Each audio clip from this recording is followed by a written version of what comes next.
नमस्कार, SSN solution पे आपका स्वागत है। आज हम इंटीग्रल इक्वेशन की जो सीरीज चल रही है उसमें जून 2014 का पार्ट बी का क्वेश्चन नंबर 41 स्टार्ट कर रहे हैं और उसके बाद में पार्ट सी का एक क्वेश्चन और इसके बाद में हम उसको भी सॉल्व करेंगे। तो क्वेश्चन 41 है the homogeneous integral equation phi of x minus lambda 0 to 1 3x minus 2t phi of t dt equal में 0 हैज इंटीग्रल इक्वेशन है, होमोजीनियस इक्वेशन है। इसके ऑप्शंस है 1 कैरेक्टरिस्टिक नंबर होगा, 2 होगा, 3 होगा, नो होगा, मतलब नो कैरेक्टरिस्टिक नंबर, कोई भी कैरेक्टरिस्टिक नंबर नहीं है। कैरेक्टरिस्टिक नंबर एक्चुअल में किसकी बात कर रहा है? ये लैम्डा की बात कर रहा है। जो हम आइगन वैल्यूज लेते हैं, आइगन वैल्यूज को ही यहाँ पे कैरेक्टरिस्टिक नंबर से रिप्रेजेंट कर रहा है। तो इसके कितने लैम्डा मान होंगे वो हमें निकालना है। तो पहले इक्वेशन को सॉल्व करेंगे, फिर हम बता पाएंगे कि कितने इसके आ रहे हैं, आ भी रहे हैं या नहीं आ रहे हैं। तो पहले इक्वेशन है हमारे पास में फाई ऑफ एक्स, इसको क्या लिख सकते हैं? फाई ऑफ एक्स इक्वल में lambda 0 to 1 3x minus 2t phi of t dt। Okay, ये हमें इक्वेशंस दी हुई है, इसको हमने इस फॉर्म में लिख दिया। इसको सॉल्व करेंगे तो ये बनेगी लैम्डा 0 to t का है तो t के फंक्शंस को हम रखेंगे, बाकी जिसमें t नहीं आ रहा उसको बाहर कर देंगे। तो lambda 3x minus 2 0 to 1 t phi of t dt, इसको हमने t के फंक्शंस को अंदर रखा, जिसमें t नहीं आ रहा उसको बाहर कर दिया। ये किसके इक्वल चल रहा है? फाई ऑफ x के इक्वल चल रहा है। और क्या करते हैं हम? इसको एक कांस्टेंट मान लेते हैं। तो इक्वेशन क्या बनेगी हमारी? फाई ऑफ x की इक्वेशन बनेगी lambda c 3x minus 2 where c equal में 0 to 1 t phi of t dt। Okay, ये हमें इक्वेशन फर्स्ट मिली, इसको हमने इक्वेशन सेकंड दे दिया, इसको इक्वेशन थर्ड देंगे। अब इक्वेशन थर्ड डिसाइड करेगा कि क्या मान आएंगे लैम्डा के। तो ये जो लैम्डा है, लैम्डा के कितने मान हमें प्राप्त होते हैं वो हम देखेंगे इसमें। तो c को सॉल्व करेंगे। c इक्वल में 0 to 1 t phi of t का मान कौन देगा? Equation second. x की वैल्यू क्या रख देंगे? t रख देंगे तो फाई ऑफ t का मान आ जाएगा। फाई ऑफ t का मान क्या है? Lambda c 3t minus 2 dt। Lambda c constant है, बाहर कर देंगे। 0 to 1 क्या बचेगा? 3t स्क्वायर माइनस का 2t और dt। ओके, इसको हमने मल्टीपल कर दिया, 3t स्क्वायर माइनस का 2t, ये आ गया हमारे पास में। इसका इंटीग्रेशन करेंगे तो ये बनेगा lambda c t cube minus T square 0 to 1 क्या बन गया हमारे पास में? t क्यूब बाई 3 से कैंसिल, t स्क्वायर बाई 2 से कैंसिल। लिमिट लगाएंगे तो वैल्यू क्या बनेगी? इंप्लाइज करके c की इक्वल में चल रहा है, यहाँ 1 रखेंगे तो 0, 0 रखेंगे तो 0, 1 रखेंगे तो भी 0 आ रहा है, 0 रखेंगे तो भी 0 आ रहा है। इसका मतलब हमारे पास में c का मान क्या आ गया? 0 आ गया। अब c का मान 0 आ गया हमारे पास, तो फाई ऑफ x का मान क्या आ गया? फाई ऑफ x का मान क्या आ गया हमारे पास में? 0। क्या आया हमारे पास? फाई ऑफ x का मान 0।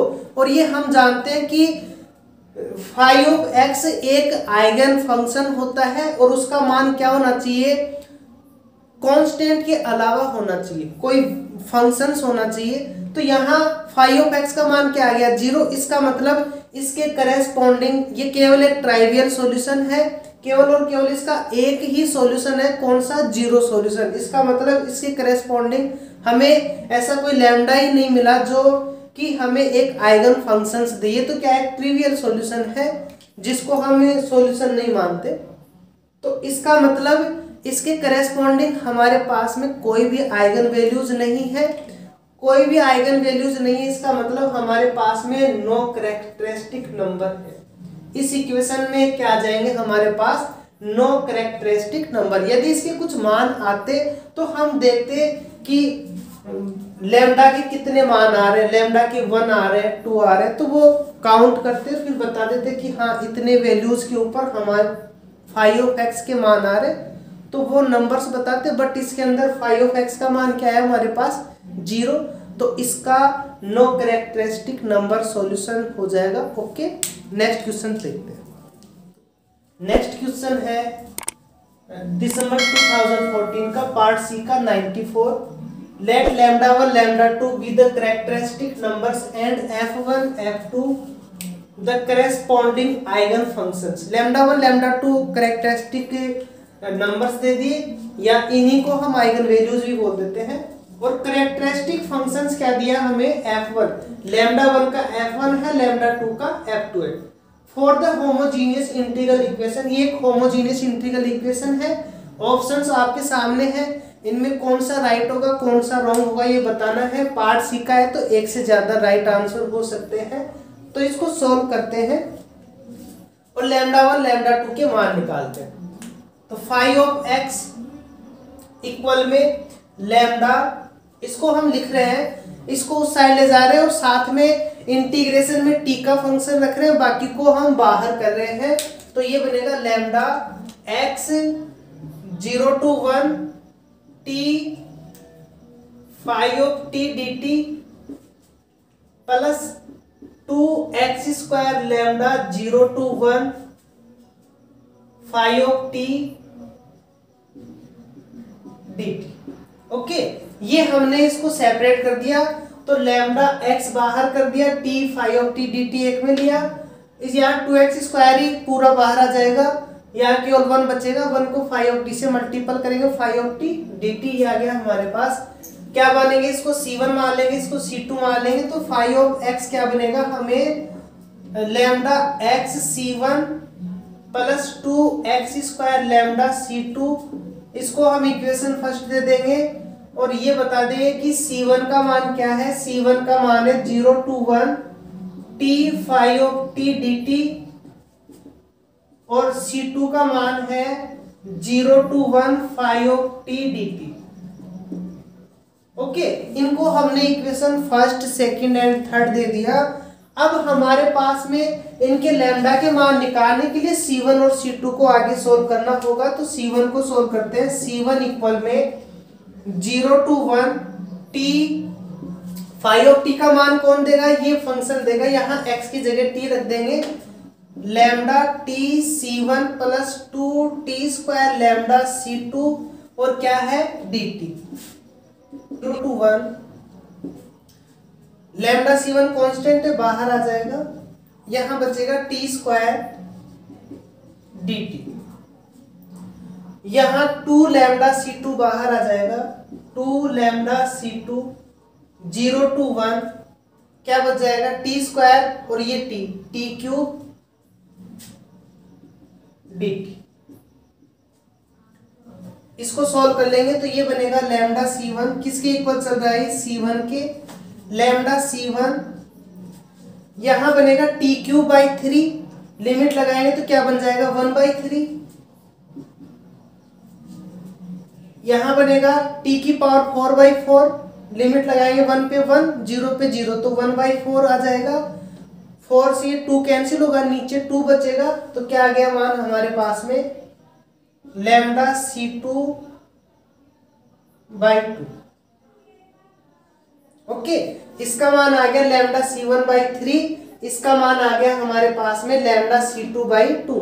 c1 को एक जगह लेंगे, c2 को एक जगह लेंगे, तो हमारे पास में मान आ जाएगा, c1 कॉमन ले लेंगे तो 1 माइनस लैम्डा/3 इंटू c1, यहाँ c2 ये माइनस में आ जाएगा तो माइनस लैम्डा c2/2 इक्वल में 0, इसको दे देंगे हम नेक्स्ट इक्वेशन 4। ऐसे ही हम c2 को सॉल्व करेंगे तो c2 आएगा हमारे पास में, c2 में ओनली फाई ऑफ टी है तो फाई ऑफ टी का मान रख देंगे यहां से 0 से 1 lambda TC1 plus 2T² lambda C2 dt।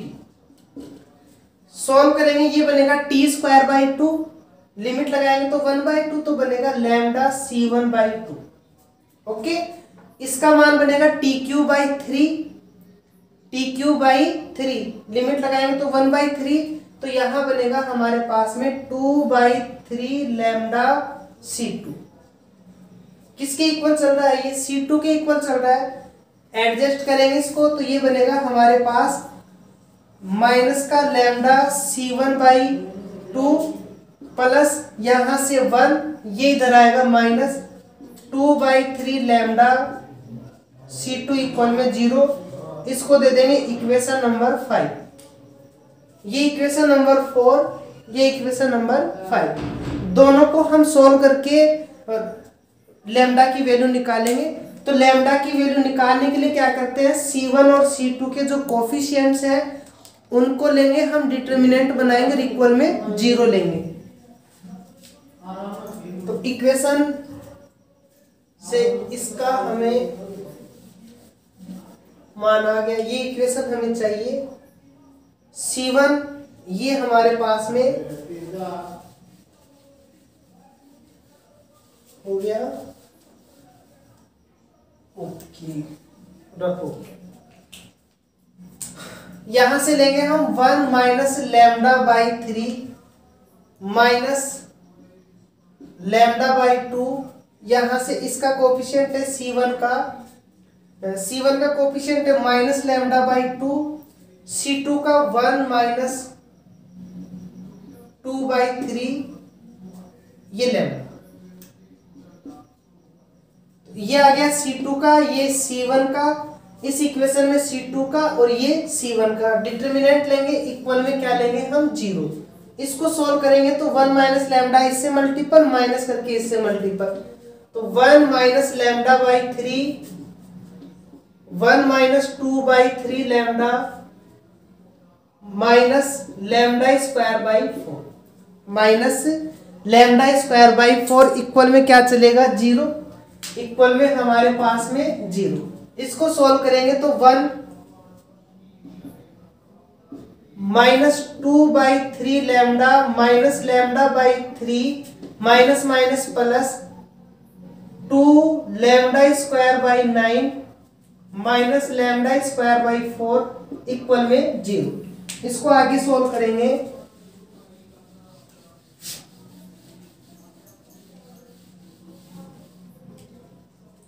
इसको आगे सोल्व करेंगे तो हमारे पास में वैल्यू बनेगी, एलसीएम ले लें हम 36 एलसीएम लेंगे तो ये बनेगा हमारे पास 36। यहां देखो माइनस का 2/3 लैम्डा माइनस का λ/3, दोनों को ऐड करेंगे। एक बार इसको पहले सिंपल कर लो इसको, तो ये बनेगा 1, ये बन जाएगा हमारे पास में माइनस का लैम्डा माइनस 2/3 माइनस 1/3, 3 से 3 कैंसिल हो जाएगा, तो ये हमारे पास में माइनस का लैम्डा जाएगा। ऐसे यहां हम इसको सॉल्व करें तो इसका एलसीएम आ जाएगा 36, ये बन जाएगा 8 λ² माइनस का 9 λ² अपॉन में 36 इक्वल में 0। 36 मल्टीपल कर देंगे तो 36 माइनस 36 लैम्डा 8 λ² माइनस 9 λ² क्या बनेगा, माइनस λ² इक्वल में 0। दोनों साइड माइनस से मल्टीपल करेंगे तो ये बनेगा λ² माइनस का प्लस हो जाएगा 36 लैम्डा माइनस 36 इक्वल में 0। अब इसके रूट निकालेंगे, तो रूट निकालने के लिए क्या करेंगे, लैम्डा की वैल्यू निकाल लेंगे।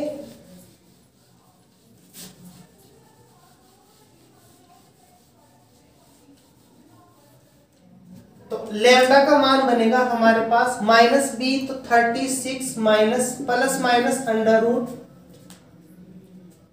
बी स्क्वायर 36 का स्क्वायर माइनस 4ac, 4 ए का मान 1, सी का मान 36, माइनस माइनस प्लस हो जाएंगे तो ये बनेगा अपॉन में 2a।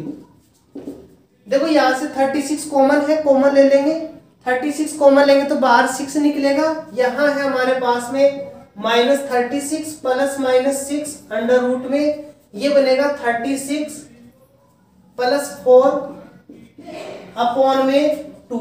इसको कैंसिल करेंगे तो ये बनेगा हमारे पास -18 प्लस -3, यहाँ देखो बनेगा 40, 4 कॉमन ले लेंगे तो बाहर 2 निकलेगा, 2 इससे मल्टीपल होगा तो क्या जाएगा 6। 40 में से 4 कॉमन लिया तो अंदर क्या बचा हमारे पास में √10। तो इसके लैम्डा के मान क्या आ गया हमारे पास है -18 प्लस -6 √10। इसका मतलब लैम्डा 1 का मान आया हमारे पास -18 प्लस 6 √10 और लैम्डा 2 का मान आया -18 -6 √10। ये हमारे पास में लैम्डा 1 लैम्डा 2 के मान आए। अब देखो लैम्डा 1 का मान -36 जबकि -18 आ रहा है तो ये रॉन्ग हो गया। -18 -6 और -18 प्लस 6 तो ये हमारा राइट आंसर हो गया। फर्स्ट और सेकंड में सेकंड रॉन्ग है, फर्स्ट सही है। थर्ड और फोर्थ की बात करते हैं। ये इनका रूल होता है, यदि लैम्डा 1 और लैम्डा 2 आइगन वैल्यूज यदि अलग अलग आ रहे हैं तो ये जो फंक्शंस की जो लिमिट्स है 0 to 1 के ऊपर इसके करेस्पॉन्डिंग जो फंक्शन आएगा f1 और इसके करेस्पॉन्डिंग जो फंक्शन आएगा f2, इन दोनों का हम इंटीग्रेशन करें उसका मान हमेशा 0 आता है। कब? जब ये दोनों लैम्डा 1 और लैम्डा 2 आपस में अलग अलग होते हैं। तो फंक्शंस कैसे होते हैं आपस में? ऑर्थोनॉर्मल फंक्शन होंगे। तो यहाँ इनकी वैल्यू क्या बनेगी हमारे पास में 0। कैसे फंक्शन होंगे? ऑर्थोगोनल होंगे। तो f1 f2 ऑर्थोगोनल है हमारे पास में। यदि इन दोनों की सेम आ रही है, यदि लैम्डा 1 लैम्डा 2 दोनों सेम आ रहे हैं तब तो इनका मान 1 आ जाएगा, और यदि अलग अलग आ रहे हैं तो इनका मान 0 होगा। बट यहाँ लैम्डा 1 और लैम्डा 2 अलग अलग है तो f1 और f2 अलग अलग आएंगे। अलग अलग आएंगे तो कैसे होंगे? इसका मान क्या आ जाएगा? 0 आ जाएगा। ओके, तो हमारे पास में राइट आंसर एक तो फर्स्ट आ गया और एक राइट आंसर आ गया क्या? 4। ओके, तो ध्यान रखना जब लैम्डा 1 और लैम्डा 2 के मान अलग अलग होते हैं, डिस्टिंक्ट होते हैं, तो उनके करेस्पॉन्डिंग जो फंक्शन है वो सेम लिमिट के ऊपर उनका जो मान निकालेंगे वो क्या आएगा? 0 आएगा। Okay, thank you.